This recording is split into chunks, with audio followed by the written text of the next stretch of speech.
Hello friend, তোমরা সবাই কেমন আছো? আশা করি ভালো আছো। আমিও খুব ভালো আছি। এই দেখো কাকরোল, আমাদের গাছের কাকরোল। তো আজকে করব শুটকি মাছ দিয়ে কাকরোলের পুর। এই যে কাকরোলগুলো ধুয়ে কেটে রেখে দিয়েছি। কাকরোলগুলোর মধ্যে একটু নুন দিয়ে গরম জলে সেদ্ধ বসিয়ে দিয়েছি। এই যে কাকরোল আমি ছুলে ভেতরের মাংসটা বের করে রেখে দিয়েছি।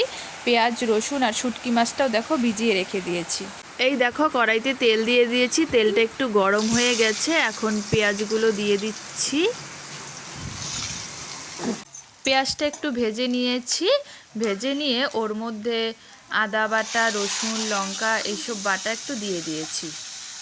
তো এখন দিয়ে দিব হচ্ছে একটু নুন আর পরিমাণ মতো একটু হলুদ দিয়ে দিব। তো হলুদ দিয়ে একটু ভেজে নিচ্ছি।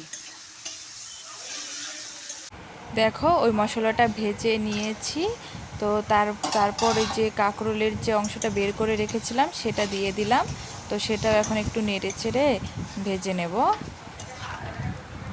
এই যে মশলাটা একটু ভাজা ভাজা হয়ে গেছে, তো ওর মধ্যে এখন কাঁচা শুটকি মাছগুলো দিয়ে দিচ্ছি। তোমরা পারলে ভেজেও দিতে পারো। তো এখন একটু ঢেকে দিচ্ছি। এই যে মশলা আমার ভাজা কমপ্লিট হয়ে গেছে। দেখো আমি কাঁকরোলের মধ্যে পুরটা ভরে নিয়েছি। কাঁকরোলের পুরগুলোর মধ্যে এই যে বেসন মাখিয়ে নিয়েছি। কড়াইতে তেল দিয়ে দিয়েছি। এখন কাঁকরোলের পুরগুলো ভেজে নেব। এই দেখো আমার কাঁকরোলের পুর রেডি।